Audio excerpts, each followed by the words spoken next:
Hey there from the KUOW newsroom. This is Seattle Now. I'm Patricia Murphy with a roundup of today's top stories. It's Thursday, July 3rd.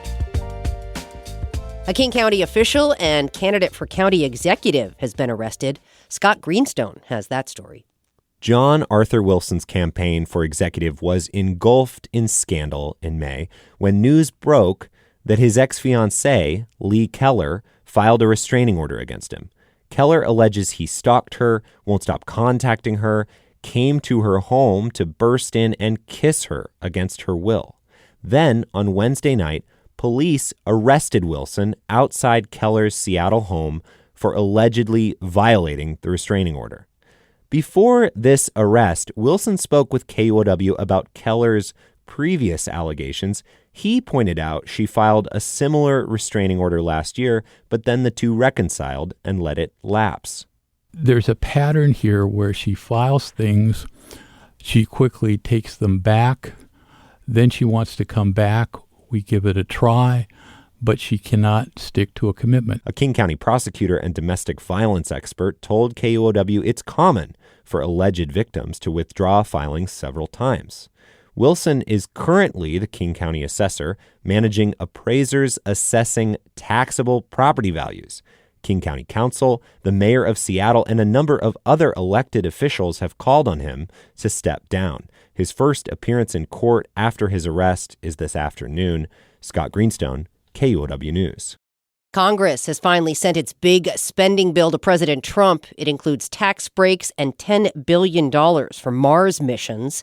It cuts back on Medicaid and social services, and it means less money for Seattle. Joshua McNichols has more. Greg Wong is Seattle's deputy mayor. He says federal funding plays a small but important role in the city budget. As an analogy, I think of it a little bit like a recipe. Let's say you're trying to make the perfect cake. That perfect cake is a city that is livable and thriving for everyone. Federal funding is one ingredient in the cake. It pays for things like housing, sidewalks, public safety, all the things that make our communities great places. Without federal dollars, he says the cake falls flat.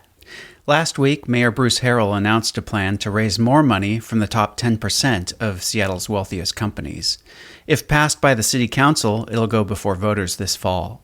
Joshua McNichols, KUOW News.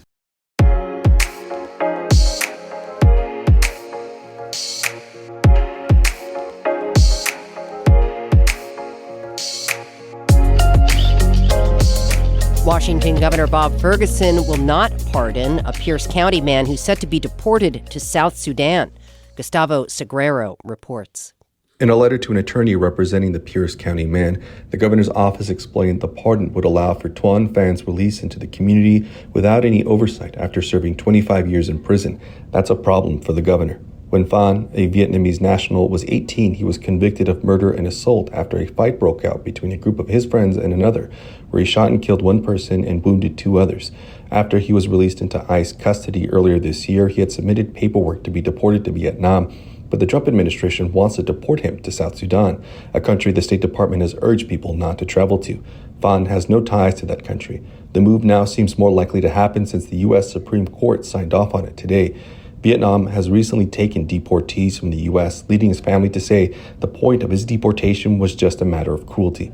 Gustavo Segrero, KUOW News. Dozens of immigrants held at an ICE facility in Tacoma were sent to a jail in Alaska in June, where they were held for around 3 weeks.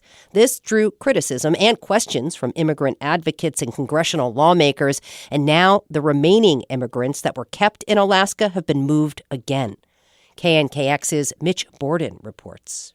Most of the 35 immigrants that were still being held at the Anchorage Correctional Complex are believed to have been sent back to the Tacoma facility, according to the ACLU of Alaska. Cindy Woods is with the civil rights organization.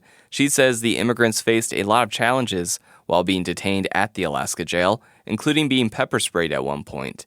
She says this has been difficult for everyone involved.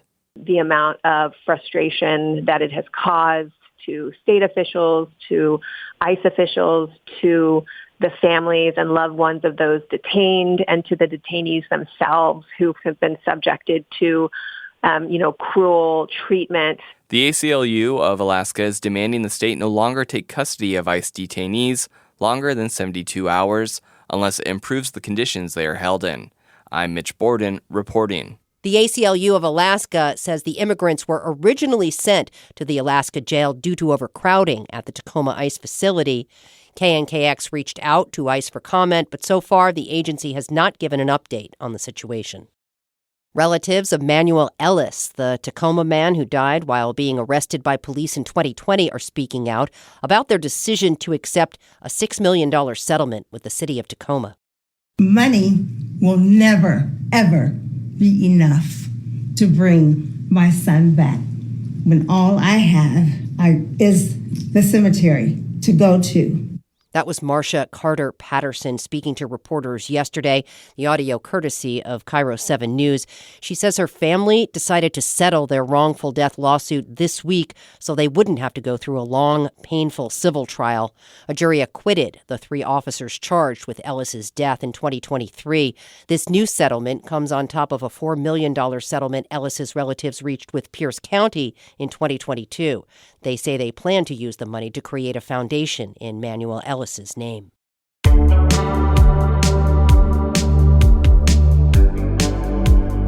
July 4th fireworks are inspiring, attention-grabbing, and dangerous. Harborview Emergency Room Dr. Janelle Badulak has seen their downsides up close. It's really hard to see what happens to people, in particular to children, when things go awry with fireworks. Badulak says most ER doctors she knows really don't want to work 4th of July shifts. I think the most common injuries that we see are injuries to the hands, so lots of amputations, and then also injuries to the eyes, because invariably what happens is someone lights a firework and then it doesn't go off. So what do? They go and they look to see what's going on. Badulak says she loved fireworks as a kid, but now she can't help but think of the images of people with blast injuries. Her advice, don't buy illegal fireworks. It's just not worth it. Drone light shows can provide a quieter and less toxic alternative to fireworks. This July 4th, Des Moines is the only city in the Puget Sound region doing one. KNKX environment reporter Bellamy Palethorpe has the story. Des Moines is hosting a 4th of July drone show for the 3rd year in a row. It'll include the return of a popular octopus, among other marine images. Community Engagement Service Manager Courtney Wilt says they made the switch to drones for environmental reasons. Because we're on the water, we don't want debris going into our waterways. So really just protecting our waterfront. She says it's also out of consideration for veterans and others with post-traumatic stress syndrome who can be triggered by explosives, not to mention air pollution and fire risk. Wilt says Des Moines is committed to the drone show. That's despite a mishap during last year's 4th of July in nearby SeaTac, where 55 drones dropped into Angle Lake. I mean, it's not rare for drones to fall out of the sky. We lost 2 last year. But the amount that SeaTac lost last year was extremely rare, yeah. No one was hurt, and the city got a full refund. In Des Moines, Wilt says the drone's flight paths stay hundreds of yards from viewers. I'm Bellamy Palethorpe reporting.